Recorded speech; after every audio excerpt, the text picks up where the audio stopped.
I hope you start opening your bank to conservatives, because many conservatives complain that the banks are not allowing them to do business within the bank, and that included a place called Bank of America. They don't take conservative business. And I don't know if the regulators mandated that because of Biden or what, but you and Jamie and everybody, I hope you're going to open your banks to conservatives, because what you're doing is wrong. That was President Trump with a stern message to the CEO of Bank of America, Brian Moynihan, at the World Economic Forum on Thursday in Davos, Switzerland, suggesting that the financial giant is debanking conservatives. In a statement to Fox Business, Bank of America pushed back, saying, quote, "We serve more than 70 million clients, and we welcome conservatives. We are required to follow extensive government rules and regulations that sometimes result in decisions to exit client relationships. We never close accounts for political reasons and do not have a political litmus test." Now, last year, 15 state attorneys general sent a letter to Moynihan accusing the lender of debanking some individuals for their religious or political identities, writing this: "Your discriminatory behavior is a serious threat to free speech and religious freedom. It is potentially illegal and causing political and regulatory backlash." And this past fall, First Lady Melania Trump told me exclusively that she herself was debanked by another bank after leaving the Oval Office back in 2021. Watch. But later on, more when we left the White House, when I established my own business, as you said, the bank suddenly informed me they will not be able to do business with me anymore. They didn't want to do business with me because of political affiliation, my political beliefs. The bank, I believe, the First Lady was referring to in that interview with me in October was not one of the majors. It was a smaller bank. We're getting into it now. Joining me now is the chairman of the Oversight Committee, Chairman Congressman James Comer. Mr. Chairman, good to see you this morning. Thanks very much for being here. Are you investigating whether or not U.S. banks are debanking conservatives?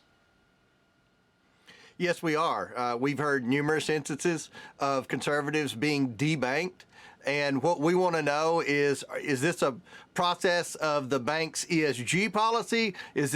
Or is this our government stepping in, like what we found with Twitter and Facebook, where the government stepped in and said they wanted certain conservatives deplatformed and censored and certain conservative content removed? We want to know, again, is this the government involvement? Another dirty trick by Joe Biden's administration, or is this just bad liberal policy that discriminates against conservatives by the banks? Wow. So you have evidence of some banks debanking conservatives?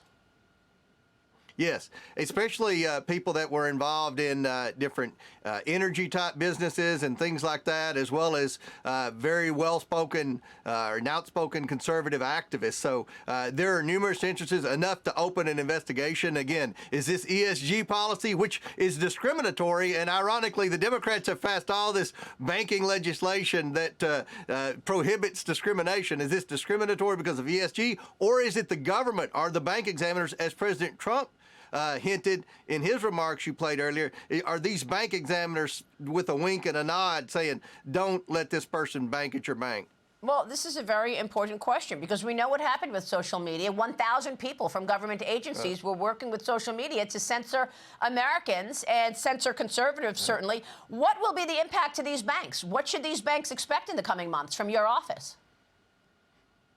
Well, they're going to be asked a lot of questions, and I will say this for the banks. During the Biden influence peddling investigation, the banks were the one entity that did cooperate with us. So I expect that the banks will cooperate with our questions, and hopefully we can get some answers. Number one, find out if our government was involved in this, if this is another side operation by the Biden administration where they were attacking conservatives. At the very least, we want to change this. You know, we're not talking about debanking, meaning they denied a loan. That happens every day in the banking world. This is just opening up savings accounts and checking accounts. I mean, this is unheard of to do this, and it's against the law. The laws, ironically, that the Democrats created against discrimination.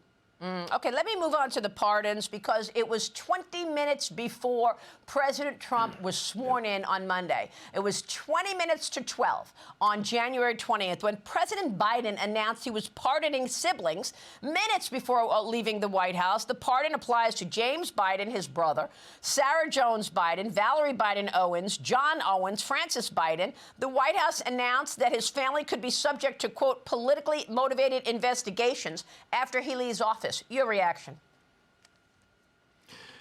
This is an admission of guilt by Joe Biden. Everybody in America knows it. We said early on in the investigation, I went on your show many times, Maria, and you were one of the heroes that allowed me to have a platform to give the American people the truth, that 10 different Biden family members were involved in receiving incremental payments that had been laundered through a series of shell companies. He's pardoned 6 of them. He's pardoned 6 of those family members right here, including the 5 he pardoned at the last minute, and then his son, Hunter Biden. Again, this is an admission of guilt. Why would Joe Biden do this in the very last act when he knew the media would be focused on Trump's swearing in and all of that? He didn't have the courage or the guts to have a press conference to announce it, and he said he was worried about investigations. The only investigation in the world that ever mentioned those spouses was our House Oversight Committee investigation that listed the 10 different family members that received incremental payments. Well, Congressman, you did a very good job. You identified the bank statements, you identified whistleblowers, and you did a very deep investigation. We all covered it. Thank you for the compliment. You wrote a book about it, All the President's Money, by James Comer, which is out now. Congratulations on the book. But I've got to tell you, my audience is a little disappointed.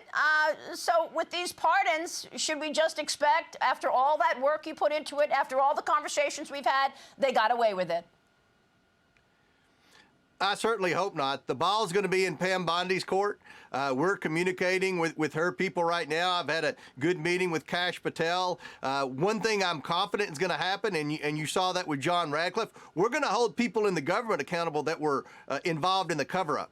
He's already held the 51 intelligence officials that lied to the American people when they said the Hunter Biden laptop was Russian disinformation, when most of them, in fact, knew that it was not Russian disinformation.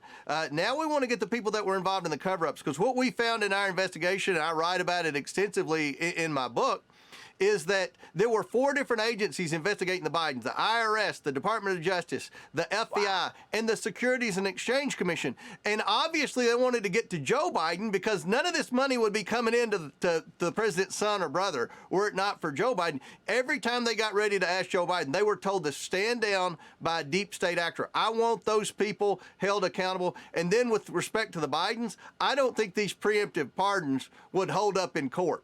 I would like to see a jury that would be sympathetic to what he said. We're pardoning you for anything you may have done over the past decade pertaining to influence peddling. That's baloney, and no jury in America would buy that, in my opinion. So you think the preemptive pardons are not legitimate? I don't, but there are a lot better legal minds than mine, I'm sure. But, you know, I don't think the average person that works hard and pays taxes has much sympathy for a president that in his last act in office pardoned his entire family for financial public corruption and didn't have the guts to tell anybody why he did it.